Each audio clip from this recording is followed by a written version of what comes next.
प्रार्थना करेंगे। अपने परम पिता परमेश्वर को याद करते हुए 3 बार ओम का उच्चारण करेंगे, जिसमें गुरुजन को भी याद करेंगे। माता पिता के चरणों को स्पर्श करते हुए 3 बार ओम का उच्चारण करेंगे। ओम।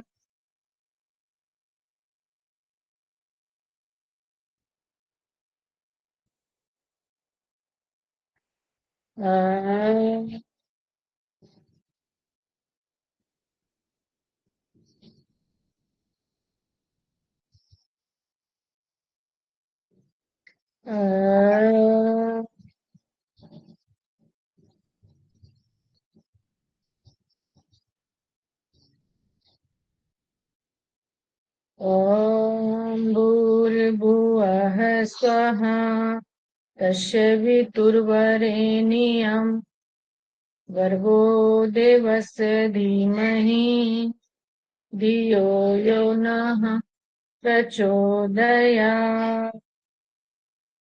मन ही मन संकल्प लेंगे कि हम आजीवन योग को अपनाएंगे और सभी को योग करने की प्रेरणा देंगे। योग का पताका हम पूरे विश्व में फहराएंगे। दोनों हाथों को रब करेंगे, फेस पर रखेंगे, धीरे धीरे आंखों को खोलेंगे। मेरी ऑडियो और वीडियो क्लियर है आप लोगों को? हाँ जी मैम। ओके। अमितेश भैया और चलो ऊपर।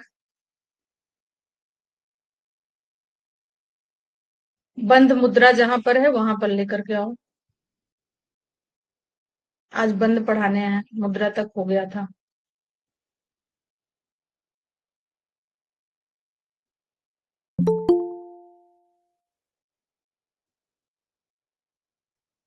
हम्म। देखो बंद और मुद्रा कहाँ पर है। हाँ, इस पे जाओ।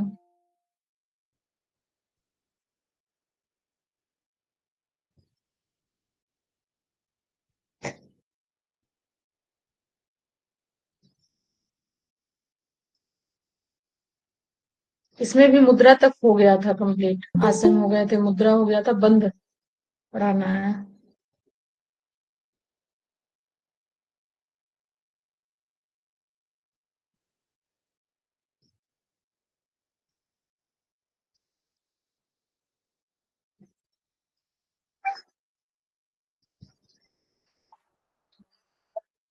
हाँ, कल हो गया था। बस बंद से, हाँ ठीक है, यहाँ से पढ़ाएंगे, बंद से पढ़ाएंगे। ऑडियो वीडियो क्लियर है ना आप लोगों को? आवाज आ रही है मेरी? बंद का संक्षिप्त परिचय। बंद का अर्थ एवं परिभाषा। हठ योग में बंद का महत्व। मुद्रा एवं बंद हठ योग का तीसरा अंग है। ये योगाभ्यास के छोटे पर महत्वपूर्ण अंग है। योगाभ्यास छोटे हैं पर ये महत्वपूर्ण है। थोड़ा सा मिसप्रिंट हो गया है, छोटे हैं पर महत्वपूर्ण अंग है। इसके अभ्यास के द्वारा व्यक्ति शरीर के विभिन्न अंगों तथा नाड़ियों को नियंत्रित करने में समर्थ होता है।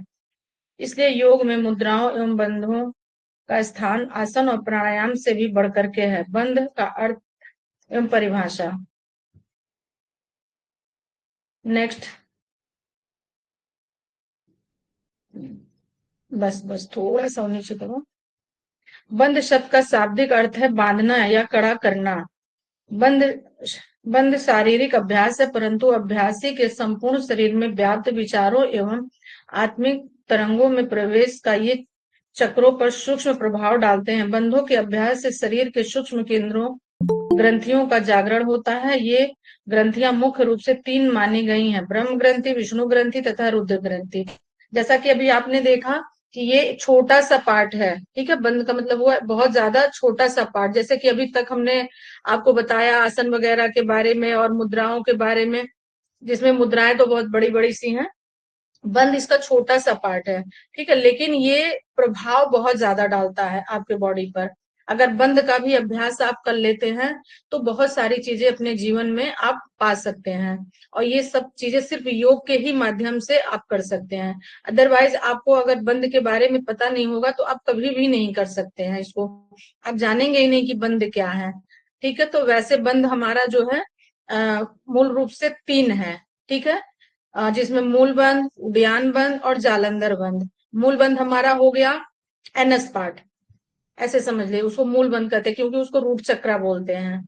फिर हमारा जो है आ गया मूल बंद और जालंधर बंद हो गया हमारा यहाँ गले पर। ठीक है, 3 तरह से होते हैं। और चौथा हमारा जब ये तीनों लग जाते हैं, मूल बंद, उद्यान बंद, उद्यान बंद हो गया हमारा जो नेवल पार्ट है। ठीक है, नेवल पार्ट का जो एरिया होता है उसे हम उद्यान बंद बोलते हैं।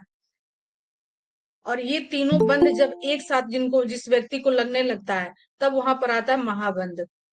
ठीक है, ऐसे अगर कोई पूछता है कि बंद कितने प्रकार के होते होते तो 4 प्रकार के, लेकिन चौथा बंद तब हम बोलेंगे जब हमारा तीनों बंद एक साथ लगने लगेगा, उसको हम बोलते हैं महाबंद। और अगर अलग अलग करके देखेंगे तो 3 है। कौन कौन सा हो गया? मूल बंद, उद्यान बंद और तीसरा हो गया जालंधर बंद। अब इसको देखते हैं यहाँ से। इसमें आ गया ब्रह्म ग्रंथि, विष्णु ग्रंथि, रुद्र ग्रंथि। ठीक है, तो जब हम मूल ग्रंथ लगाते हैं, सॉरी, मूल बंध हम लगाते हैं तो इससे हमारा जो है ब्रह्म ग्रंथि जागृत होता है। ब्रह्म ग्रंथि, ब्रह्म हमारा कहाँ का पार्ट है? हमारे एनएस पार्ट को। ठीक है, एनएस पार्ट हमारा जो है सृष्टि का संचार करता है। ठीक है, एनएस जो आप देखेंगे मलमूत्र जो हमारा त्यागने की जगह है, वहां से सृष्टि का निर्माण हुआ है, सृष्टि का सृजन हुआ है ना। सभी माताएं बहनें, जैसे कि देखे आप सृष्टि कैसे चल रहा है, तो उसको ब्रह्म ग्रंथि हम बोलते हैं। ठीक है, नेक्स्ट आ गया हमारा रुद्र ग्रंथि। रुद्र सॉरी, रुद्र नहीं, विष्णु ग्रंथि। विष्णु हमारे क्या है? पालन करता है। ठीक है, तो ये ब्रह्म ग्रंथि क्यों कहा गया है? क्योंकि वो आप देखेंगे ब्रह्मा विष्णु महेश, तो ब्रह्मा जी क्या करते हैं? संसार को मतलब संचालित करते हैं, और इसी तरीके से इसलिए उनका ब्रह्म ग्रंथि हो गया। रुद्र ग्रंथि सॉरी, विष्णु ग्रंथि आ गया जो कि पालन पोषण का काम करते हैं, तो वो हमारे विष्णु जी हो गए। तो पालन पोषण का काम कहाँ पर होता है? खाने पीने की चीजें का व्यवस्था कौन करता है, मतलब कहाँ पे होता है? तो वो हमारे नेवल पार्ट में होता है। ठीक है, इस एरिया में जो हमारा स्टमक एरिया है वो आ गया विष्णु ग्रंथि में। क्यों? क्योंकि वहां जैसे कि मतलब ब्रह्म ग्रंथि हमारा सृजन का पार्ट हो गया, और विष्णु ग्रंथि हमारा खाने पीने की चीज से संबंधित हो गया, व्यवस्थाओं से संबंधित हो गया कि व्यवस्थाएं कैसे हो रही हैं हमारी वहां। और रुद्र ग्रंथि हमारा हो गया जो ये हो गया आज्ञा चक्र, यानी ब्रह्म विष्णु सॉरी जालंधर बंद, जालंधर बंद हो गया। यहाँ हमारा क्या होता है कि यहाँ पर हमारी सारी चीजें डिस्ट्रॉयर हो जाती हैं। ठीक है, यहाँ इमोशनल का पार्ट भी होता है और यहाँ गुस्से का भी पार्ट होता है। तो वहां पे ब्रह्म ग्रंथि में देखेंगे कि ब्रह्म सॉरी, ब्रह्म विष्णु रुद्र, रुद्र हमारे क्या है? शिव के प्रतीक हैं, और शिव हमारे क्या है? एक रुद्र के अवतार है। ठीक है, उनको रुद्र का भी अवतार कहा गया है। तो ऐसे कनेक्टिविटी करेंगे, क्योंकि यहाँ से लेकर के यहाँ ऊपर में हमारे कुछ नहीं है। देखेंगे ब्रह्मांड पूरा खाली है, आकाश जिस तरीके से पूरा खाली है, ठीक है, वैसे जो है ब्रह्मांड पूरा खाली है। तो यहाँ पर खाली ही होता, खाली रहता है, तो इसलिए इनको रुद्र ग्रंथि कहा गया। यहाँ पर यानी इमोशनल भी है, प्यार भी है, सारी चीजें हैं। और जब वो रुद्र का वो रूप लेते हैं तो वहां सारी चीजें डिस्ट्रॉय भी हो जाती हैं। ठीक है, तो मस्तक पर दोनों भौहों के मध्य आज्ञा चक्र, ये ग्रंथियां स्थूल शरीर में नहीं बल्कि सूक्ष्म शरीर में स्थित होती हैं। यानी ये ब्रह्म विष्णु रुद्र जो आप देखेंगे ना, तो ये जो हमारा शरीर पूरा बॉडी दिख रहा है, यहाँ ये आपको नहीं मिलेंगी। ये हमारी कहाँ मिलेंगी? ये सब इंटरनल पार्ट में मिलेंगी। ठीक है, जब आप ध्यान करते हैं और इन जगहों पर ध्यान लगाते हैं, यानी ब्रह्म की जगह पर या विष्णु की जगह पर या रुद्र की जगह पर, तो एक अलग अलग लेवल का वहां संश्लेषण होता है। और जब ये संश्लेषण होता है तो मतलब यहाँ ऊर्जाएं जागृत होती हैं, और ये ऊर्जाएं जागृत होती हैं तो हमें कुछ दूसरी ही चीजें वो बना देती हैं, यानी जो हम है उससे थोड़ा अलग हट करके देखेंगे आप जो है, तो वहां आपको एक अलग अनुभव होगा। जब ये सब चीज करेंगे तब आपको समझ में आएगा। तो मस्तक के दोनों भवों के मध्य आज्ञा चक्र होता है। ये ग्रंथियां सूक्ष्म शरीर में नहीं बल्कि स्थूल शरीर में नहीं बल्कि सूक्ष्म शरीर में स्थित होती हैं, परंतु बंधों के अभ्यास द्वारा इन्हें खोला जा सकता है। तो हमने कई दिन पहले बताया था ना आप लोगों को क्लास में, कि जैसे काऊ या बुफैलो होता है ना, तो वो जब डंग को बाहर करता है यानी मल मूत्र त्याग करता है, तो आपने देखा होगा आकुचन और मतलब सकुचन का स्थिति बनाता है। तो वो बहुत बड़ा साइंटिफिक है, इसलिए मैंने आप लोगों को बताया था। तो जब ब्रह्म ग्रंथि में आप ध्यान करेंगे तो यही हमने बताया ना, या प्राणायाम करते टाइम अपनी एनएस पार्ट को आप जो है सकुचन करेंगे, और जब सांसों को छोड़ेंगे तो आकुचन करेंगे, तो ये चीजों को फील कर पाएंगे आप लोग। आ गया समझ में, ये ब्रह्म विष्णु और रुद्र की खोला जा सकता है। अन्य यौगिक अभ्यास के समान बंध व्यक्ति के व्यक्तित्व के विभिन्न स्तरों पर कार्य कर रहे हैं, उन्हें प्रभावित करते हैं। व्यक्ति के भौतिक, प्रामाणिक और मानसिक स्तरों पर भी बंधों का गहरा प्रभाव पड़ता है। इसका हमारे शरीर पर कई तरीके से प्रभाव पड़ता है। अगर हम योग के माध्यम से देखेंगे तो ये सारे भौतिक, मानसिक, हाँ, और बंधों का ये सब गहरा प्रभाव पड़ता है। व्यक्ति के विभिन्न स्तरों में कार्य करते हैं इसको। तो जैसे जैसे आप इन बंधुओं का अभ्यास करते हैं तो आपको बहुत आनंद की भी अनुभूति होगी, क्योंकि स्टार्टिंग में थोड़ा सा ये दिक्कत करते हैं। और तीनों बंध जिनके लग गए, बहुत सारे हमारे योगी हुए हैं जो बंधुओं के माध्यम से ही अपनी कुंडलिनी को भी जागृत किए हैं और अपने ज्ञान को भी बढ़ाए हैं, और योग के क्षेत्र में भी काम किए हैं। और मानसिक स्तर पर बंधुओं पर गहरा प्रभाव पड़ता है। स्वामी दयानंद सरस्वती कहते हैं, बंध से संपूर्ण शरीर में व्याप्त विचारों एवं आत्मिक तरंगों में प्रवेश कर यह चक्रों पर सूक्ष्म प्रभाव डालते हैं। सुषुम्ना नाड़ी में प्राण के स्वतंत्र प्रवाह में अवरोध करने वाली ब्रह्म ग्रंथि, विष्णु ग्रंथि तथा रुद्र ग्रंथि इस अभ्यास में खुल जाती हैं। कहने का मतलब है कि जो हमारे रुकावट करते हैं ना, जैसे योग करने में, अभी योग कर रहे हैं आप लोग, यहाँ तक पहुंचे ही नहीं है कि हमारी ग्रंथियां कौन सी हैं, अभी इसको इसके बारे में मालूम नहीं। बंद अगर नॉर्मल हम कहें तो आप समझ जाएंगे, जो लोग पहले से योग पढ़ रहे हैं वो जान जाएंगे कि बंद क्या होते हैं। ठीक है, अगर इन बंधों का महत्व तो आप समझ लेते हैं तो आप अपनी बहुत सारी चीजों को सही कर सकते हैं, जिसमें स्वामी दयानंद सरस्वती ने कहा है कि इसका अभ्यास से हमारे कई सारे चक्र भी जो है खुल जाते हैं। ये सब हमारे चक्र हैं।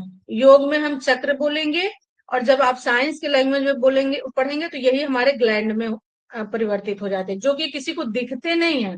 अगर इसको ऑपरेशन भी करके बॉडी को बाहर निकाला जाए तो कभी आप देख नहीं सकते, बट इन पर ध्यान करने से, उस जगह पर ध्यान करने से वहां एक संश्लेषण फील होगा, और उस संश्लेषण से आपके बॉडी में पूरी ऊर्जा का संचार होगा। तब जाकर के आप अपनी उस चीजों को समझ पाएंगे कि हाँ वाकई में बंध लगाने के कितने सारे फायदे हैं। नेक्स्ट चलेंगे नितेश। बंध के भेद। मुख्य बंध के तीन भेद हैं, मूल बंध, जालंधर बंध और उद्यान बंध। तीन इसके हैं। अभी जैसा कि हमने बताया कि मूल बंध है, फिर जालंधर बंध है, पर आप यहाँ पर थोड़ा सा उल्टा हो गया है। मूल बंध देखेंगे जो एनएस पार्ट का हो गया, उद्यान बंध हमारा हो गया नेवल पार्ट का, यानी जो हमारा भोजन का स्थान है, और जालंधर बंध हमारा हो गया अनाहत चक्र, यहाँ का पार्ट जो है चेस्ट का, वो हमारा जालंधर बंध हो गया। मूल बंध का अर्थ जड़ तथा बंध का अर्थ बांधना होता है। यह मूल शब्द के अनेक तात्पर्य हो सकते हैं, जैसे मूलाधार चक्र, कुंडलिनी का निवास स्थान, मेरुदंड या आधार, शरीर का धड़ अथवा पेरिनियम इत्यादि।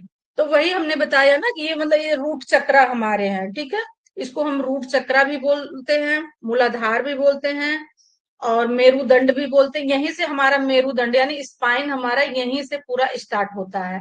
तो ये सारी चीजें इसमें, इसको हम बोल सकते हैं। हट प्रदीपिका में देखेंगे, स्वाभाविक रूप से निमागामी अपान वायु को गुदा के आकुचन के द्वारा बल पूर्वक जो ऊपर की ओर ले जाता है उसे योगियों ने मूल बंध कहा है। इसी को मतलब जैसे आकुचन किया, ठीक है, यानी सिकोड़ा। जब सांस ऊपर लिया तो मूल बंध को सिकोड़ा, और फिर जब सांस को छोड़ा तो इसको छोड़ दिया। ठीक है, मतलब उस पार्ट को ओपन कर दिया, फिर किया, फिर छोड़ा। तो इसमें थोड़ी सी ताकत भी लगती है और थोड़ा स्टार्टिंग में ऐसा लगेगा आपको कि करना अटपट सा लगेगा कि मतलब क्या हो रहा है। लेकिन जैसे आप मतलब इन सब चीजों का अभ्यास करते हैं तो ये आपको रिजल्ट बहुत अच्छा देंगे। नेक्स्ट चलेंगे, नेक्स्ट प्लीज। स्टार्टिंग से पूरा रखेंगे, फिर हमें जो समझ में आएगा इनको हम उसी हिसाब से पढ़ाएंगे। नामकरण मूल का अर्थ है नीचे या तल की। तो देखिए इसे इसको पढ़ने की कोई जरूरत नहीं है, विधि से देख लेते हैं क्योंकि वो चीज हमने बता दिया है आपको। ठीक है, विधि से देख लेंगे। सिद्धासन या पद्मासन में बैठिए, दोनों हथेलियों को घुटने पर रख लें, आंखें बंद कर लें तथा संपूर्ण शरीर को शिथिल बनाएं। उसके पश्चात लंबी गहरी सांस लें। पश्चात कुंभक करें। कुंभक मतलब अपनी सांसों को रोकना। ठीक है, जहां भी कुंभक शब्द आए तो आप ये समझना कि वहां सांसों को हम रोकते हैं। जो हम सांस कंटिन्यू ले रहे हैं ना, अंदर बाहर छोड़ रहे हैं, वो एक प्रक्रिया चल रही है। लेकिन अगर इसी में सांस हमने अंदर लिया, रोक लिया, वो कुंभक हो गया। सांस को बाहर निकाला, रोक दिया, वो कुंभक हो गया। ये कुंभक का बहुत बड़ा महत्व है। कुंभक करें और यथासंभव कायम रखें। कुंभक को कायम रखें यानी उसको रोक करके रखें। मूलाधार चक्र के लिए निर्धारित क्षेत्र की मांसपेशियों को यथासंभव ऊपर की ओर खींचें। इससे आकुचन मतलब पूरी सांस के साथ में उसको एनएस पार्ट को ऊपर को खींचेंगे। तो बार बार एनएस पार्ट नहीं कह सकते, एनएस पार्ट हमारा साइंस का वर्ड हो गया। पर हम योग में जो पढ़ रहे हैं, हम मूलाधार चक्र कह सकते हैं, रूट चक्र कह सकते हैं, तो वो ज्यादा सुटेबल लगेगा। ठीक है, आप लोग समझ नहीं पाते मूलाधार चक्र, इस वजह से हमने एनएस पार्ट से संबोधित किया उसको, बट है वही चीजें। ठीक है,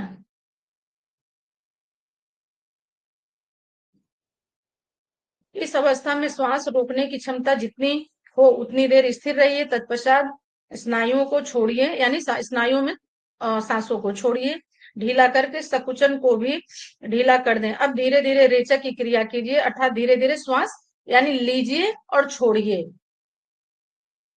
सजगता, बंद लगाते समय सजगता श्वास पर केंद्रित रहनी चाहिए। यानी जब हम बंद लगाते हैं तो हमारा ध्यान पूरा सांसों पर होना चाहिए। क्योंकि अगर हम बंद लगा रहे हैं और सपोज दैट हम सांस ऊपर खींच रहे हैं और बंद हमने लगाया नहीं, तो उसका कोई फायदा नहीं होगा। तो इसलिए सांसों का कॉम्बिनेशन और अपना मूलाधार चक्र का कॉम्बिनेशन एक वे में होना चाहिए। कि जब हम सांस ऊपर ले रहे हैं तो मूलाधार चक्र मतलब हम आकुचन कर रहे हैं, और जब हम सांस छोड़ रहे हैं तो उसको ओपन कर रहे हैं। एक्सक्यूज मी मैम, थोड़ा बंद के बारे में बता दीजिए, मेरा छूट गया था। बंद क्या है? अभी अभी आपको 5 मिनट टाइम देंगे, 10 मिनट, फिर हम बता देंगे। लास्ट के 10 मिनट में हम बता देंगे, उस समय आप पूछ लीजिएगा, फिर हम बता देंगे। अमितेश भैया नेक्स्ट चलेंगे।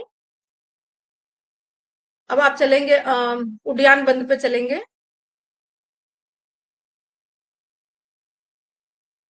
नेक्स्ट प्लीज, उद्यान बंद ले आइए।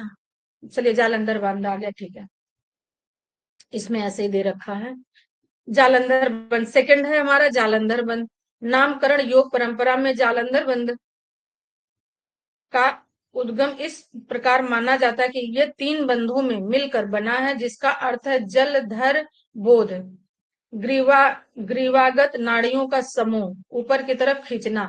जालंधर बंद हमारा जैसे कि जब 2 बंद हम पूरा कंप्लीट कर लेते हैं, अभी यहाँ सेकंड नंबर पे दे दिया है, पर ये थर्ड नंबर पर आएगा, यानी जालंधर बंद यहाँ आएगा। तो जब मूलाधार और उद्यान बंद की हमारी प्रैक्टिस हो जाएगी, तब जाकर के हमारा जालंधर बंद लगेगा। और इस बंद को ग्रीवा यानी यहां से करते, ग्रीवा मतलब हो गया गर्दन का पार्ट। ठीक है, ग्रीवा मीन्स हो गया हमारा नेक, गर्दन। तो ग्रीवा नाड़ियों का समूह यानी यहाँ की जितनी नस नाड़ियां हैं वो सारी जो है उसको बांधेंगे, और उसके बाद से उसको एक्सपेंड करेंगे, खोलेंगे। शरीर के मस्तिष्क एवं मस्तिष्क के से शरीर में जाने वाली नाड़ियों के ग्रीवा के पास के समूह को ऊपर खींचकर बांध देना जालंधर बंद कहलाता है। इट मीन्स जैसे जालंधर बंद लगाया तो बिल्कुल ऐसे लगाएंगे। ठीक है, सांस पहले बाहर करेंगे, फिर एनएस पार्ट को और नेवल पार्ट को पूरी तरीके से खींचेंगे, और ये हमारा जालंधर बंद लगता है। ठीक है, इस तरीके से ये हमारा नेक जो है यहाँ पर आकर के यहाँ पर रोक देंगे। ये हमारा जालंधर बंद का तरीका हो गया। आचार्य पंडित श्री राम शर्मा के अनुसार मस्तक को झुकाकर कंठकूप में पसलियों के जोड़ पर जो गड्ढा, यानी यहाँ के जो गड्ढे हैं ना, ये यहाँ पे सभी लोग चेक कर लेंगे अपने अपने गड्ढे, तो आज ही क्लियर हो जाएगा। ठीक है, यहाँ जो गड्ढे होते हैं, जो गड्ढा है उसे कंठकूप कहते हैं। मैं में लगाने को जालंधर बंद कहते हैं। विधि देख लेंगे, अब किसने क्या कहा वो आप लोग पढ़ लेंगे, नहीं तो लंबा हो जाएगा।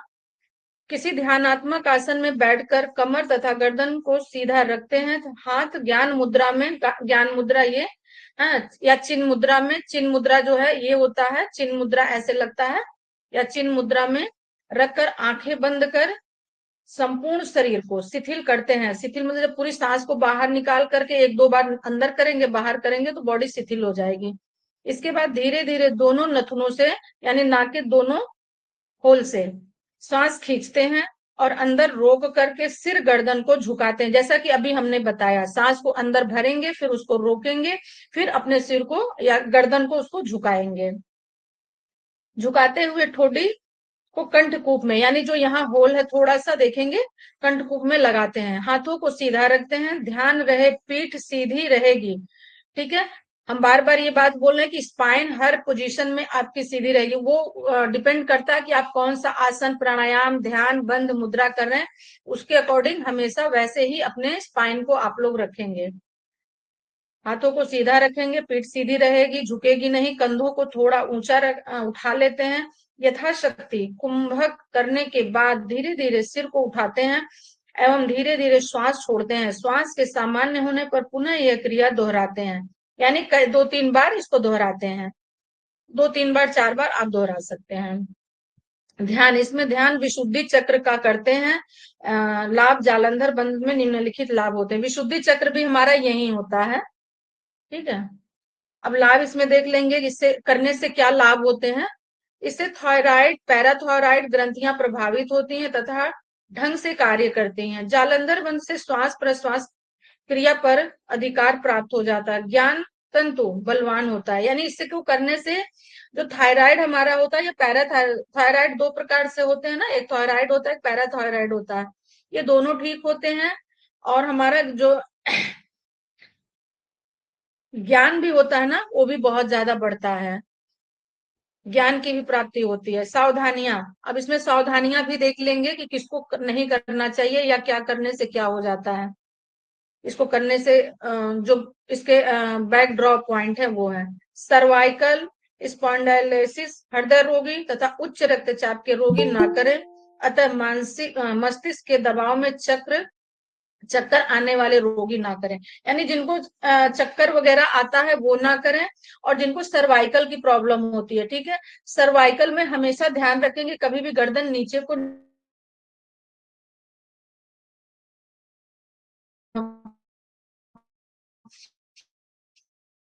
गर्दन नीचे करना होता है, तो वो लोग अपना सोच समझ के करेंगे। पहले इसके चीजों को समझ लेंगे। ऐसा नहीं कि हम पढ़ा रहे, हमारा तो पढ़ाने का पार्ट है तो हम पूरा पढ़ाएंगे। तो जिनको अगर ये प्रॉब्लम हो या जिनको आप लोग करवाने जाते हो किसी को भी, तो इस तरीके से पूरा पढ़ करके समझ करके बताएंगे। अदरवाइज पता चला उसका बढ़ गया तो आपके लिए बहुत दिक्कत हो जाएगी। नेक्स्ट चलेंगे, फिर वो तो आपको इतना बदनाम कर देंगे कि ये योगी नहीं, ये कुछ नहीं है, इनको कुछ नहीं पता है। और ठीक हो गया तो किसी से नहीं कहने जाएंगे ठीक हो गया, वो सोचेंगे सिर्फ मेरा ही ठीक हो और किसी का ना हो। बस सावधानियां हो गई हैं, और आगे चलेंगे अमितेश भैया। नेक्स्ट चलेंगे 29 पेज पर। अब उड़ियान बंद को लाओ, हाँ बस ठीक है।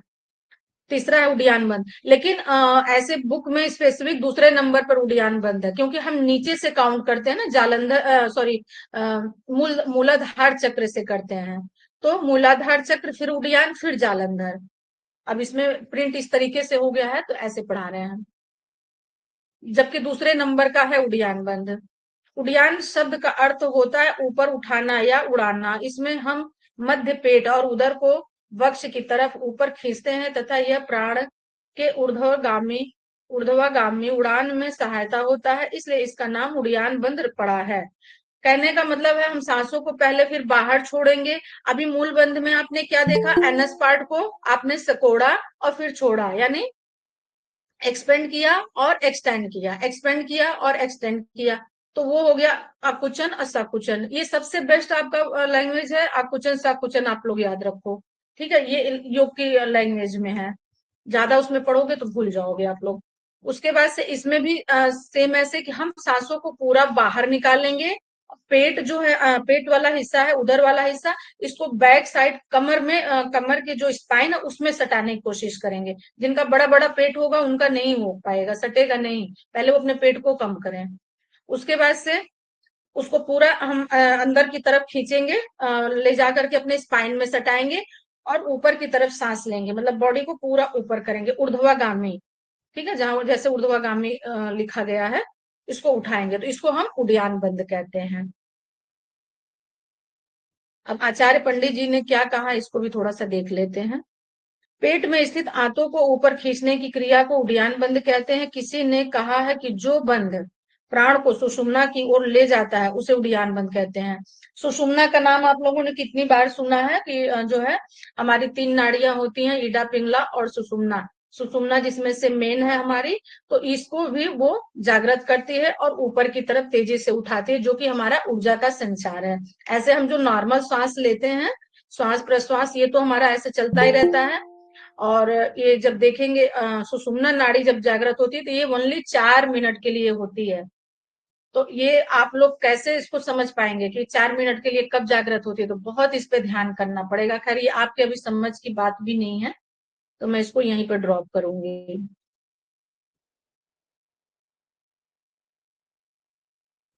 विधि देख लेंगे, इसको एक बार विधि पे रहने दीजिए, विधि इनको बता दें। इसे खड़े होकर तथा बैठकर दोनों तरह से किया जा सकता है। बैठकर करने के लिए किसी ध्यानात्मक आसन में बैठते हैं, हथेलियां घुटने पर शरीर को स्थिर रखते हुए श्वास लेते हैं और तेजी से श्वास छोड़कर पेट को जितना हो सके ऊपर की ओर खींच कर पीठ में चिपकाते हैं। पीठ मतलब वही जो बैक साइड में हमने बताया है, चिपका चिपका देना चाहिए। अंतिम स्थिति में दोनों पसलियों में निकली हुई दिखाई देती है, यानी जो हमारे यहाँ से पसलियां जाती हैं ना, हाँ, एब्डोमेन से यहाँ से जो पसलियां हमारी जाती है वो बिल्कुल दिखनी चाहिए। तो इतना जब आपका पेट कम हो जाएगा, अभी जैसे आसन वगैरह करेंगे तो अगर इसकी प्रैक्टिस करेंगे ना तो आपको करने में भी मजा आएगा और आपको लगेगा भी कि हम सही स्थिति में करें। अभी जिनके पेट बड़े हैं तो उसमें दिखाई नहीं देगा, तो आपको समझ में भी नहीं आएगा। जब ये दिखने लगे यहाँ की पसलियां, तो आप समझ जाइए अब हमारा सही हो रहा है वो, क्योंकि पेट जा करके बिल्कुल अंदर की तरफ चिपक जाएगा। पेट जितना हो सके ऊपर की तरफ पीठ में चिपका देना चाहिए। अंतिम स्थिति में दोनों पसलियां निकली हुई दिखाई देती है, पेट पूरा अंदर की तरफ होता है। जितना देर रोक सके उतनी देर रोकें, फिर धीरे धीरे छोड़ दें। इसके साथ ही जलांदर जाल अंदर बंद भी करते हैं।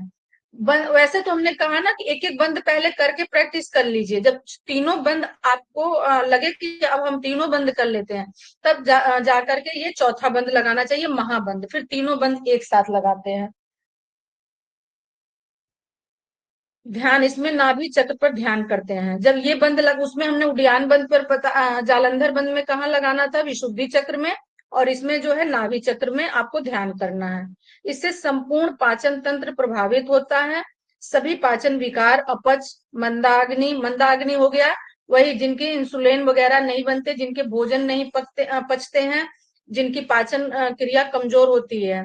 ठीक है, इसी वजह से लोगों को कितनी सारी बीमारियां होती हैं। बीमारियां क्या, जिनके इंसुलिन नहीं बनेंगे सबसे पहले उनको शुगर ही परेशान करेगा। ठीक है, तो मंदा अग्नि भी इसकी, अगर आप लोग इसको करते हैं अभी जो हमने बताया है उड़ियान बंद, तो ये सब चीजें ठीक होती हैं। कब्ज आदि इससे दूर हो जाता है तथा पाचन क्रिया अच्छी हो जाती है। सारी बीमारियों का जड़ क्या है, पेट है। ठीक है, तो अपने पेट पर भी कंट्रोल आप लोग करेंगे कि वही चीजें खाएं जो आपके बॉडी के लिए अच्छा हो। वो चीजें कभी ना खाएं कि जो आपको बीमार कर दे, केवल स्वाद के लिए बिल्कुल भी ना खाएं। नेक्स्ट चलेंगे भैया, अब पूरा हटा दीजिए, देखिए और दूसरा टॉपिक क्या है बस। ठीक, आप सट कर्म लाएंगे, बाकी सब वही चीजें हैं, रोग बीमारियां ये लोग पढ़ लेंगे अपना। षट कर्म लाएंगे, थोड़ा सा और ऊपर करेंगे। षटकर्म को ऊपर ले जाइए। बस ठीक। अब आगे जो हम पहले आप लोगों को बताए थे कि षटकर्म हमारे छह प्रकार के ये होते हैं, धौती, वस्ती, नेति, नौली, त्राटक, कपालभाति, जो कि हठ योग के पुस्तक में बताया गया है, जो करने से हमें राजयोग की प्राप्ति होती है, जिसके अभ्यास करने से, और यही राजयोग का पहुंचने की सीढ़ी भी है, इसको सीढ़ी भी कहते हैं। तो देखेंगे षटकर्म, धौती, वस्ती, नेति, त्राटक, नौली तथा कपालभाति चैतानी षटकर्माणि प्रक्षते प्रचस्ते। ठीक है, ये हट प्रदीपिका का है, 2 नंबर का श्लोक, दो सेकंड मतलब सेकंड पार्ट का 22 नंबर का श्लोक है। अब हिंदी में देख लेंगे। धौती, वस्ती तथा नेति, नौली, त्राटक तथा कपाल भाति चैतानी षटकर्माणि समाचरे। षट कर्म की शब्द की उत्पत्ति षट और कर्म इन दो शब्दों से मेल से हुई है। इसमें षट का अर्थ है 6। ध्यान रखेंगे, इसको अंडरलाइन कर लेंगे।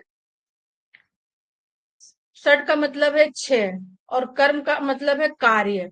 इस प्रकार षट कर्म का अर्थ हुआ 6 कार्य। इसको नोट डाउन करना चाहें तो कर लेंगे, क्योंकि थोड़ा सा जो है टफ है और आपको जल्दी याद नहीं होगा, तो ऐसे अगर नोट डाउन कर लेंगे तो याद रहेगा। यहाँ पर षटकर्म का अर्थ है ऐसे 6 विशेष कर्मों से है जिसके द्वारा शरीर की शुद्धि होती है। हठ योग में इन 6 प्रकार के शुद्धि कर्मों को षटकर्म कहते हैं। जैसे आपने वो पढ़ा था ना, पातंजल योग सूत्र पढ़ाया था, अष्टांग योग। अष्टांग योग में हमने क्या पढ़ा था? अष्टांग योग में कोई बताएगा क्या पढ़े थे हम? अगर कोई नहीं बताएगा तो मैं भी भूल गई हूँ, मैं भी नहीं बता पाऊंगी, तो आगे से ही हम उसको बताएंगे, ठीक है? यम नियम आसन प्राणायाम। हाँ, यम, नियम, आसन, प्राणायाम, प्रत्याहार, धारणा, ध्यान, समाधि। चलो, आपने मुझे भी याद दिला दिया, समाधि। Thank you. हाँ, बहुत अच्छा, वेरी गुड। ऐसे कुछ भी पूछो तो हम ऐसे भी बता देंगे कि जो चीजें इंपॉर्टेंस है उसको आप नोट डाउन कर लो। बहुत ज्यादा हम नहीं बता रहे हैं ना, क्योंकि बहुत ज्यादा आपका है नहीं, तो जो चीजें हैं वही हम बताएंगे, तो उतना तो आप लोग याद रखो। आप लोग बताओगे तो फिर मुझे भी बताने में अच्छा लगेगा। तो इसी तरीके से जैसे हमने उसमें अष्टांग योग में पढ़ा था, फिर अष्टांग योग में पूरा आ गया था यम, नियम, और फिर बाकी के जो चीजें आपने पढ़ी थी, है ना, वो सारे आ गए। अब इसमें इसी तरीके से षट कर्म में हमारे 6 चीजें आएंगी, तो ये भी आपका याद करने का पार्ट है, जिन्हें हम षट कर्म कहते हैं।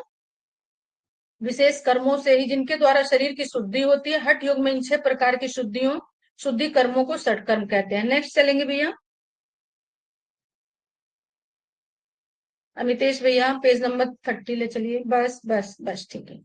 अंग्रेजी में, मतलब अगर इंग्लिश में बोलना हो तो अंग्रेजी में 6 बॉडी क्लींजिंग प्रोसेस भी कहा जाता है इसको, ठीक है। षट कर्म को अंग्रेजी में, इंग्लिश में 6 बॉडी क्लींजिंग प्रोसेस कहा जाता है। महर्षि घिरण्य का हमने कुछ दिखाया था ना, आप लोगों को बताया था कि जो एक तो हठ प्रदीप का है, दूसरा जो है घिरण संहिता है। छोड़ दीजिए उसको। महर्षि घिरण ने 6 कर्मों को घिरण संहिता में योग के पहले अंग के रूप में वर्णित किया है। उनका मानना है कि बिना षट कर्म के अभ्यास के कोई भी साधक योग मार्ग में सफलता प्राप्त नहीं कर सकता। दोनों का कॉम्बिनेशन पहले भी बता दिया है ना, कि इसके बिना राजयोग नहीं मिल सकता है। आप पढ़ लीजिए, कुछ कर लीजिए, लेकिन जब तक हम वो हमारा क्या है, एक्सटर्नल पार्ट था। जो हमने अष्टांग योग पढ़ा था वो एक्सटर्नल पार्ट था, ये हमारा क्या है, इंटरनल पार्ट। और जब तक हम इंटरनल पार्ट की भी शुद्धि नहीं करेंगे तब तक हम एक्सटर्नल पार्ट पर काम नहीं कर सकते हैं।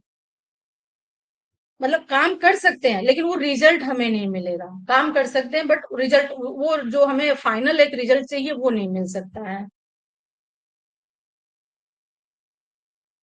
सटकर्म का कोई भी साधक, एक मिनट बेटा रुको, मार्ग में सफलता प्राप्त नहीं कर सकता। सबसे पहले शरीर की शुद्धि की आवश्यकता है। बिना शरीर की शुद्धि के योग के अन्य अंगों के पालन में साधक को आगे बढ़ाने में कठिनाई होती है। इसलिए तो महर्षि घिरण ने सबसे पहले सटकर्म के बारे में बताया है, मतलब कि पहले सटकर्म करना है। वहां हमने क्या पढ़ा था, पहले हम यम पढ़ेंगे, नियम पढ़ेंगे, तब जाकर के हम ऐसे ऐसे स्टेप बाय स्टेप आगे बढ़ेंगे।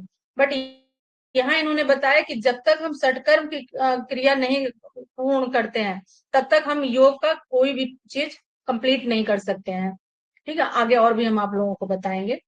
षटकर्म की आवश्यकता क्यों है?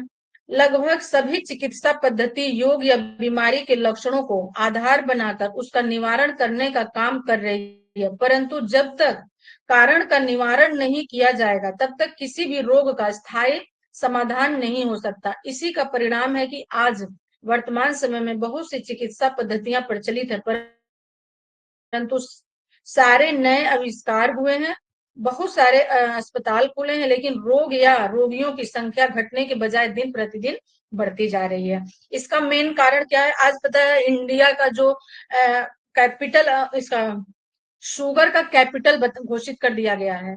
जितना शुगर इंडिया के अंदर है इतना भी और कहीं नहीं है, तो पूरा इंडिया को कैपिटल घोषित कर दिया गया कि शुगर का ये देश पूरा बन चुका है।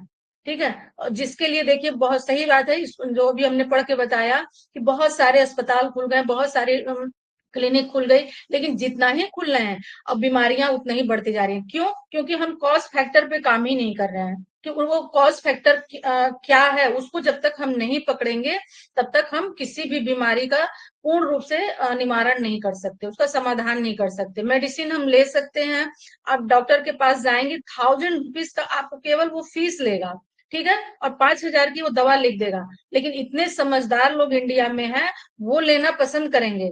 लेकिन जो एक प्रोसेस होता है कि हम योग से या षटकर्म के द्वारा या आसन प्राणायाम के द्वारा हम अपनी बीमारियों या प्राकृतिक चिकित्सा के द्वारा, आयुर्वेद के द्वारा, जो कि सब एकदम साइंटिफिक है कि इसको आप करते हैं तो आपकी बीमारियां जड़ से खत्म हो जाती, वहां लोग नहीं जाते हैं।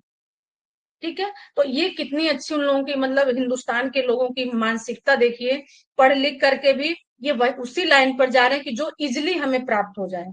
जाएंगे डॉक्टर के पास, जो भी दवा देंगे वो देंगे ही भाई, उनकी मर्जी है, वो अपनी मर्जी पर डिपेंड है कि अगर उनको 1000 रुपीज आपसे फीस लेना है तो लेना है, उसमें आप इटबट नहीं कर सकते। नहीं लेना चाहिए, दूसरा आएगा उनके पास, तो उन्होंने तो दुकान खोल ही रखी है। बट हम योगी हैं और हम लोगों को योग पढ़ रहे हैं, तो इसमें हमें सारी चीजें जानने की जरूरत है। तो सबसे पहले हमारा कॉस्ट फैक्टर क्या है उसको हम देखेंगे।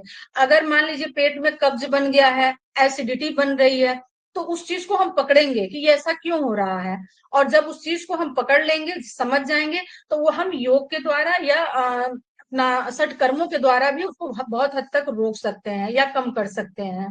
तो ये सब चीजें भी आप लोग देखेंगे, सीखेंगे इस सब चीजों को। दवा की तरफ ज्यादा मत भागिए आप लोग। एलोपैथ का दवा सिर्फ आपको नुकसान देता है, वो ठीक कभी नहीं कर सकता है। 80% बीमारियां पता क्या है, हमारे पेट से ही रिलेटेड होती हैं। जिनके पेट में दिक्कत है, स्टमक उनका सही नहीं है, डाइजेशन सिस्टम सही नहीं है, उनको 80% बीमारी जो है घेरी हुई है। और ये चीज समझना बहुत जरूरी है, हिंदुस्तान के हर व्यक्ति को समझना बहुत जरूरी है कि हम अपने कॉस्ट फैक्टर पर ही काम करें। अगर ये चीज खाने से हमको नुकसान कर रहा तो हम उस चीज को अवॉइड करें। ठीक है, अवॉइड ही उनका इलाज है, और बाकी ऐसा ज्यादा कुछ भी इलाज नहीं। बाकी आप कराते रहिए। आप लोगों ने भी देखा, मतलब आप लोग इतने सारे लोग जुड़े हुए, किसी ना, मतलब सभी के घर में कोई ना कोई ऐसा होगा जो शुगर का पेशेंट होगा, और भी ऐसे कई सारे बीमारियों से घिरा होगा, और एलोपैथ में जा रहे हो तो क्या रिजल्ट उसका मिल रहा? कहीं कुछ उसमें आ रहा, कमी आ रही है? नहीं आ रही है। मतलब मैं तो ऐसा जानती हूँ, मेरे भी बहुत सारे जानने वाले हैं, मेरी भी बहुत बड़ी फैमिली है, तो उसमें बहुत सारे लोग हैं, शुगर से अधिकतर लोग परेशान हैं। तो मैं बताती हूँ, ऐसे नहीं ऐसे करो, ऐसे नहीं ऐसे करो चीजें। चलिए खैर, वो एक अपने समझ की बात है। अब आ जाते हैं हम अपने टॉपिक पर। षटकर्मों के उद्देश्य, षटकर्म के उद्देश्य देखेंगे। त्रिदोष, वात पित्त कफ को संतुलित करता है। बॉडी में 3 प्रकार के जो है विषैले पदार्थ होते हैं, जिसको त्रिदोष कहते हैं, जो कि है वात पित्त कफ। इसके बिना बॉडी का निर्माण भी नहीं संभव है, लेकिन इसको संतुलित हमें करना आना चाहिए। ये तीनों चीजें अगर हमारी संतुलित हैं तो हम बहुत सारी बीमारियों से बच सकते हैं। तो त्रिदोष का मतलब ये हुआ वात पित्त कफ को संतुलित करना, शारीरिक और मानसिक संतुलन बनाना। बॉडी अगर हमारी संतुलित रहेगी, एक अलाइन में काम करेगी, तो हमारा मानसिक स्थिति भी बहुत अच्छे से रहेगी। और उसके लिए हमें योग, ध्यान, प्राणायाम ये बहुत जरूरी है। ये अगर हम करते हैं तो हमने बताया था ना, बॉडी, सोल एंड माइंड, ये तीनों जब एक अलाइन में काम करती है तो हम बीमारियों से भी बच सकते हैं, उलझनों से भी बच सकते हैं और बहुत सारे द्वंद्वों से भी बच सकते हैं। फिर ईड़ा व पिंगला नाड़ी का संतुलित करके प्राण को सुषुम्ना में प्रवाहित करना। ईड़ा पिंगला जब प्राणायाम आप करेंगे तो हमारा ईड़ा पिंगला अपने आप बैलेंस में रहेगा, और उसमें केवल सुषुम्ना चलेगी। जब सुषुम्ना नाड़ी हमारी प्रवाहित होगी, जो कि हमारी ऊर्जा का स्रोत है, और ये बहुत पवित्र नाड़ी मानी गई है, जो कि वही शिव शक्ति का मिलन वाली जो नाड़ी है। तो आप देखेंगे वैसे ही प्रॉब्लम से दूर रहेंगे, क्योंकि वो शुद्ध हो जाएगी। वो एक आध्यात्मिक नाड़ी मतलब वो है, ठीक है। सुषुम्ना नाड़ी जो है आध्यात्मिक नाड़ी है। जब आध्यात्मिक नाड़ी हमारी चलेगी तो क्या आपको लगता है कि हम बीमार से घिरे रहेंगे या ग्रस्त रहेंगे? नहीं रहेंगे। शरीर से अनावश्यक मलों का निष्कासन, शरीर से बाहर निकलना करना, यानी मल जो है, ठीक है, अनावश्यक मल। अब आप बर्गर पिज्जा और क्या क्या मतलब ऐसी चीजें खा रहे हो, फैशन में खा रहे हो, आपको भी मालूम है कि कहीं भी ये हमारे बॉडी के लिए सही नहीं है, बट आप पिज्जा भी खा रहे हो, बर्गर भी खा रहे हो, बाहर की चीजें जितनी जो हमें अवॉइड करनी चाहिए उसी को खा रहे हो। मरी हुई चीजों को आप लोग खा रहे हो, ठीक है। वो ये सारी चीजें मरी हुई चीजों में आते हैं, तो जाहिर सी बात है कि वो हमें हार्मफुल देंगे ही देंगे। अभी भले ना दे, जिनकी एज कम है वो खूब खा रहे हैं बच्चे, पेरेंट्स भी उनको खिलाना एक फैशन समझ रहे हैं कि हम कहीं भी जुहू चौपाटी पे जा रहे हैं और हमारा बच्चा चाउमीन खा रहा, पिज्जा खा रहा, बर्गर खा रहा, पर वो नहीं जानते कि हम अपने बच्चों को अपने हाथ से ही पॉइजन खिला रहे हैं। तो उस फैशन में बिल्कुल भी मत जाइए। उसकी जगह पे बच्चों को कुछ और दीजिए, ऐसी नींबू पानी दीजिए, शकरकंदी दीजिए, ठीक है, मौसमी फल दीजिए। उस तरीके की चीजों में बच्चों को लेकर के आइए। साग दीजिए, टमाटर का सूप दीजिए। देखिए कुछ टाइम नहीं बच्चे खाएंगे, नहीं पसंद आएगा, लेकिन वो धीरे धीरे क्या है कि वो आगे चल करके वो उनके लिए बहुत फायदा होगा, जो कि बीमारी से लड़ने में ताकत देगा। और भी बहुत सारी चीजें हैं, ड्राई फूड है, इस तरीके का। अमितेश बेटा थोड़ा ऊपर करेंगे इसको, हाँ बस इसको पूरा रखने दीजिए। नहीं नहीं, ये थोड़ा और नीचे करेंगे, थोड़ा सा और। हाँ ये भी समझाना है, बस बस ये भी समझाना है। तो इस तरीके से आप लोग अपने आप को भी सुधारिए, अपने फैमिली को भी सुधारिए, जाइए घूमिए टहलिए, सब कुछ करिए, बहुत अच्छी बात है, ठीक है। लेकिन इन सब चीजों से, फास्ट फूड हो गया, बाहर की चीजें हो गई, लेट नाइट खाना हो गया है, और लेट नाइट सोना, इन सब चीजों को अवॉइड कीजिए। और इन सब चीजों को अवॉइड करेंगे तो आप वैसे भी चुस्ती फुर्तीली बने रहेंगे, और बीमारी भी जल्दी पास नहीं आएगी। और टेंशन, शुगर क्यों होता है पता है? सबसे ज्यादा शुगर कोई बहुत बड़ी बीमारी नहीं है, लेकिन आज वही सबसे बड़ा घर कर रखा, टेंशन। जो व्यक्ति ज्यादा टेंशन लेता है उसी को शुगर जल्दी, वही व्यक्ति शुगर की चपेट में जल्दी आता है। नेक्स्ट देखेंगे, शरीर की आंतरिक शुद्धि करके शरीर को स्वस्थ बनाना। शरीर की आंतरिक शुद्धि कैसे होगी? जब हम वही हमने षटकर्म में हम यही पढ़ेंगे कि हमारे इंटरनल पार्ट की कैसे शुद्धि होगी। शरीर के आंतरिक संस्थानों जैसे पाचन तंत्र, परिसंचरण तंत्र व श्वसन तंत्र आदि को मजबूती प्रदान करना, यानी योग ध्यान प्राणायाम और षटकर्मों के द्वारा हम अपने पाचन तंत्र को सही करेंगे, परिसंचरण तंत्र को सही करेंगे और श्वसन तंत्र को। तो प्राणायाम से हमारा श्वसन तंत्र सही होगा, खान पान से हमारा पाचन तंत्र सही होगा, है, और परिसंचरण तंत्र, जब हम अच्छी चीजें खाएंगे पिएंगे वैसी चीजें, तो हमारा ब्लड सर्कुलेशन भी अच्छा होगा। तो एक चीजों से आप बहुत सारी चीजें बिगाड़ सकते हैं और एक दो चीजों से बहुत सारी चीजें बना सकते हैं। यौगिक षटकर्म के चार्ट देख लेंगे, अब ये चार्ट आप लोग देख लेंगे और कोशिश करेंगे, आपके पीडीएफ में होगा, अपने हाथ से 2-3 बार इसको ड्रॉ करेंगे तो ये पता है आपको याद हो जाएगा हमेशा के लिए, भूलेगा नहीं। अमितेश भैया और ऊपर करिए इसको, ताकि एक बार में इसमें पूरा समझा दें। ठीक है, तो इस षटकर्म देख लेंगे। तो हमने कितना पढ़ा था? धौती वस्ती, ये छेद है ना षटकर्म, धौती वस्ती नेति नौली त्राटक और कपाल भाती, ये 6 हो गए। अब इसमें देखेंगे धौती के कितने पार्ट हैं, ठीक है। सबसे पहला क्या है? धौती। अब धौती में देख लेंगे 3 तरह की धौती है, सॉरी 4 तरह की है। अंत धौती, दंत धौती, हद धौती, मूल शोधन। ये नीचे आ गया है आपके चार्ट में, क्योंकि ये पहला है धौती का पार्ट, ठीक है, तो इसको इतना ब्रॉड है थोड़ा, तो ये इसलिए नीचे को आ गया, बाकी के अभी इसके बाद में हम बताते हैं। अब अंत धोती में देखेंगे वातसार, फिर है वारिसार, फिर अग्निसार, बहिष्कृतसार। अंत धोती मतलब क्या हो गया, ये हो गया हमारा जो है अंदर का पार्ट से धुलाई से मतलब है, ठीक है, यानी ये सब पेट के जो बाहर का हिस्सा ना, जैसे हमारा एनएस पार्ट के थ्रू जो चीजें होती हैं वहां से धुलाई है, पेट स्टमक एरिया से है। वारसार हो गया, फिर वारिसार भी इसी में हो गया। अभी यहाँ डिटेल में नहीं बताएंगे, ये सब बहुत ब्रॉड में है, तो जितना है उतनी बता देते हैं। अग्निसार, अग्निसार हो गया, पेट को हम पूरा मतलब इसकी एक्सरसाइज करते हैं, ओनली पेट की ही एक्सरसाइज होती है। बहिष्कृत हो गया, यानी गंदी चीजों को, मलमूत्र को बाहर त्यागना। नेक्स्ट आ गया दंत धोती। दंत धोती में देखेंगे दंत मूल। दंत मूल में क्या हो आएगा हमारा, पूरी दांतों की हमको सफाई कैसे करनी है, ये सब किसके अंदर आ रहे हैं, धोती के अंदर आ रहे हैं। फिर देखेंगे जिह्वा मूल। जिह्वा मूल की सफाई हमको डेली करनी है। कर्णरंध, कर्णरंध में कान की हम पूरी सफाई करेंगे, ठीक है, हमेशा देखेंगे उसमें कोई गंदगी नहीं होनी चाहिए।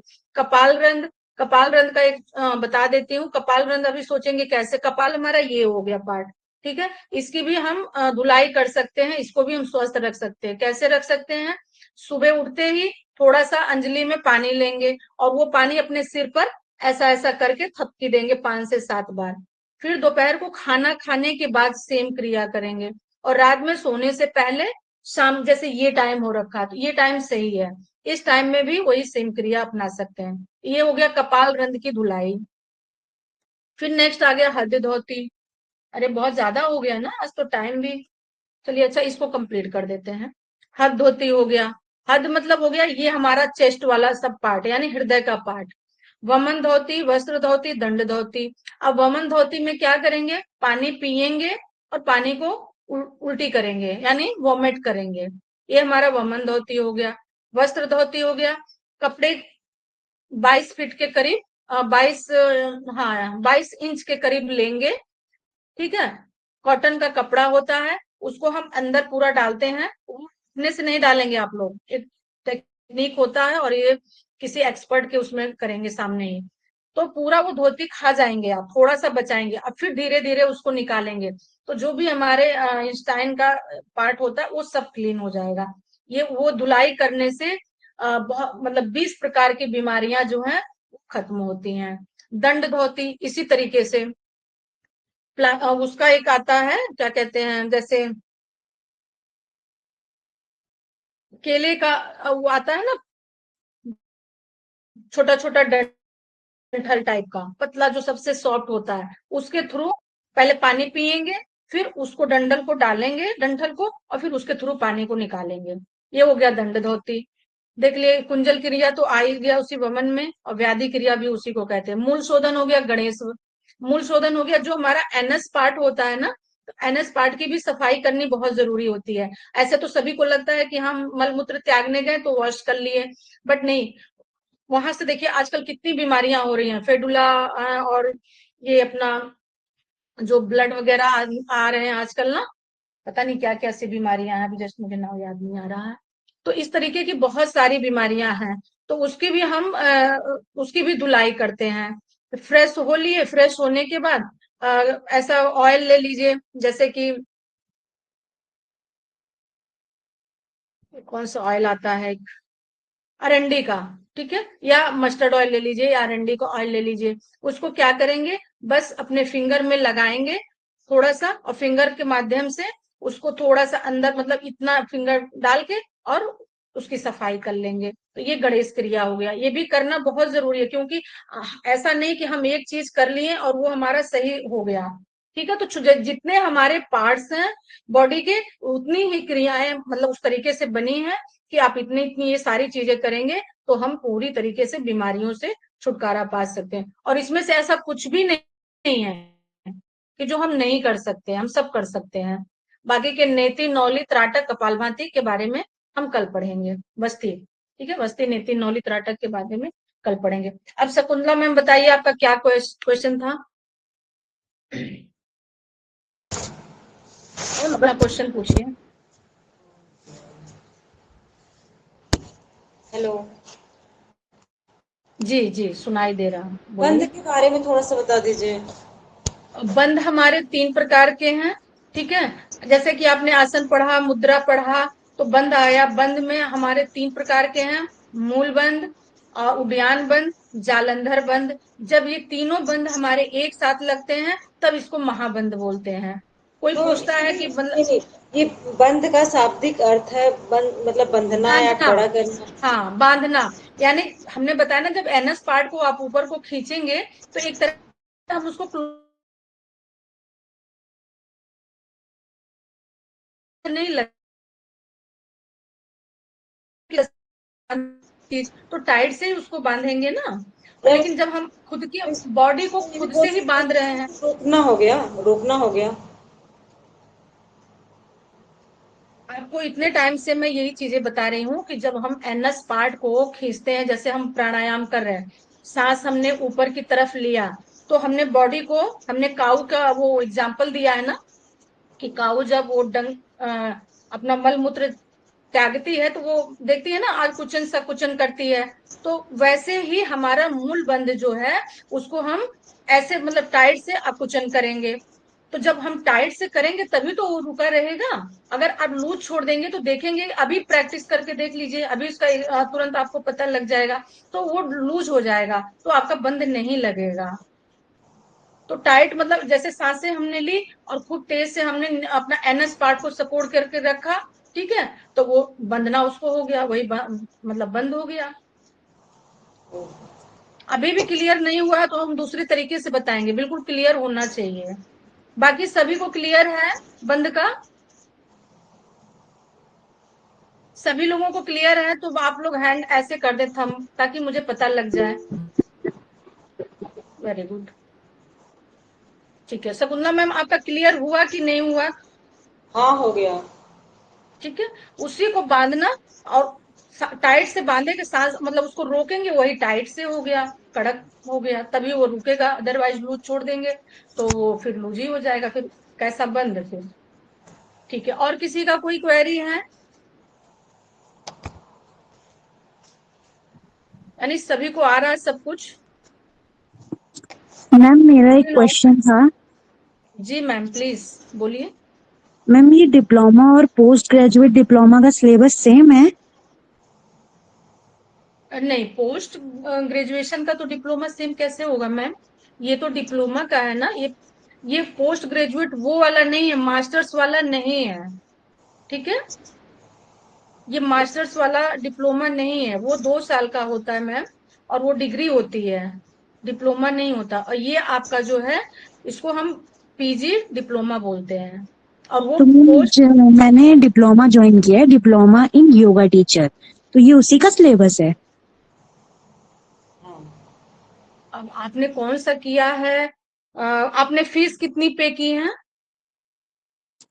मैम मैंने 8800। हाँ, तो ये सिमिलर है, ये पूरा सिमिलर है फिर, ठीक है। फिर ये पूरा आपका सिमिलर है। और मे बी कि ये वाला आपके पास नहीं होगा, बट इसमें जितनी चीजें वहां पर आप पढ़ोगे, उसमें से बहुत सारी चीजें इसमें हैं ऐड, ठीक है। ये ओके आप उससे भी बेस्ट कोर्स की पढ़ाई कर रहे हो, ओके ठीक है। मैम। हाँ जी, आप बिल्कुल निश्चिंत रहिए। जो आप जिस चीज के लिए आपने अपना फॉर्म फिल किया है, उससे बेस्ट आप ये कर रहे हो, पढ़ रहे हो। ओके ये मैम। सारी चीजें वहां पर है, लेकिन वहां इतनी डीप में नहीं है जितनी डीप में यहाँ पर है। क्लियर? Yes ma'am. ओके, चलिए फिर सभी का क्लियर हो गया। आज आप शांति पाठ कौन करवाएगा? कोई करवाएगा?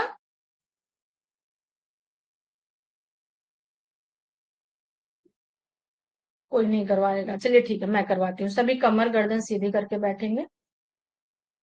ओम सर्वे भवन्तु सुखिनः, सर्वे सन्तु निरामयाः, सर्वे भद्राणि पश्यन्तु, मा कश्चित् दुःखभाग् भवेत्। ओम शांति शांति शांति। दोनों हाथों को रख करेंगे।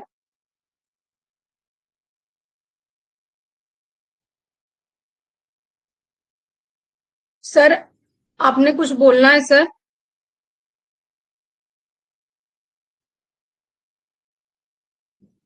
या अभी क्लोज करें सर क्लास?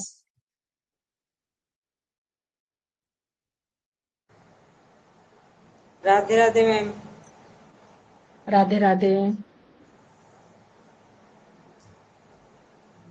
चलिए ठीक है, फिर मिलते हैं कल। सभी को शुभ रात्रि। राधे राधे। जय श्री जय श्री कृष्णा। कृष्ण मैम। जय श्री कृष्णा। जय श्री कृष्ण।